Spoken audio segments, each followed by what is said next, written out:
here I am sitting in a nice got food on my face. Here I am sitting in a nice mountain trail with my pup somewhere in Jersey, Hamburg, Jersey or some crap. Anyway, I've wanted to talk about this because I need advice. Like 4 years ago, when my father passed, this gentleman, David Newhouse, bought his house from my dad when my father had dementia. My father didn't remember selling the house, and in that time, my mother blocked me on the cell phone, and this gentleman turned around and gave the house only to my mother. Then on top of that, my mom had my dad come down for lunch, and he signed his car over, which he didn't remember.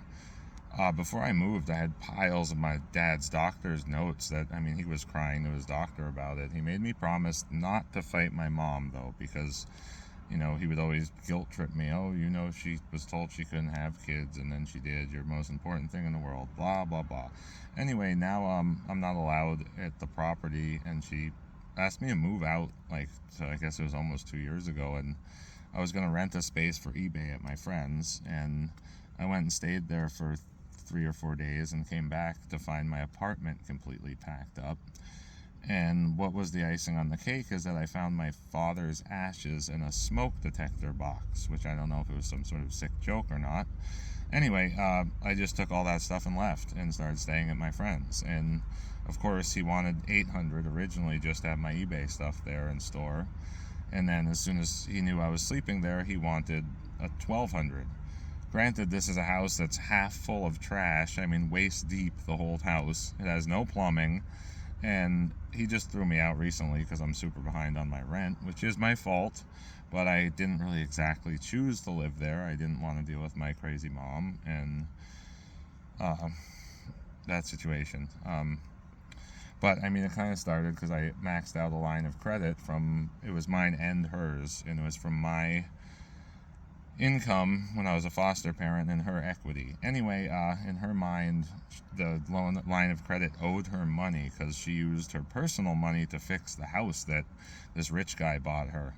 So I went and I maxed out the line of credit for $10,000, and I put it into my personal bank account at the credit union in Rochester, White River Credit Union. I won't even set foot in there. I would never ever use them. I checked with 3 different women to make sure no one had access to the money, and of course I go in a few days later and all of it's gone. They had given it to my mother. So I went and talked to my mom. I was still polite and like, hey, can I use that money? What do you want from me now? I had met this Chinese girl who was going to come stay with me. We had been talking for 3 years almost. And she told me she wanted me to move out, and I left because of, finding my father's ashes in a smoke detector box was a bit too heavy for me to deal with that. And now he's in my glove box.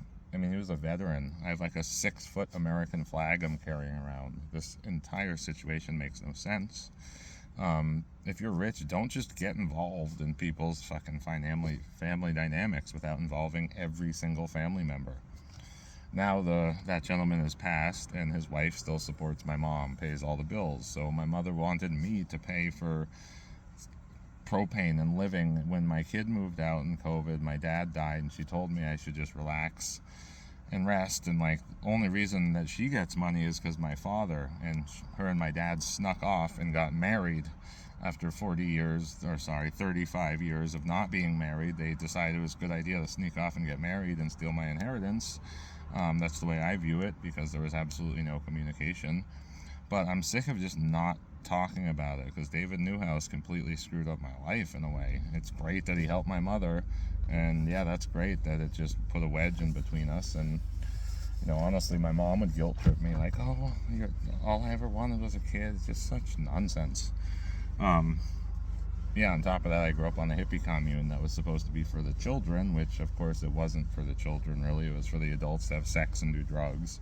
And yeah, it doesn't really make any sense. I'm not actually really welcome there because I don't belong to the Armstrong or the McCarty blood. As Quarry Hill's for them, unfortunately. But such is life. I move on my way. Peace, and I love you all, but I don't understand anybody. You're all fucking crazy.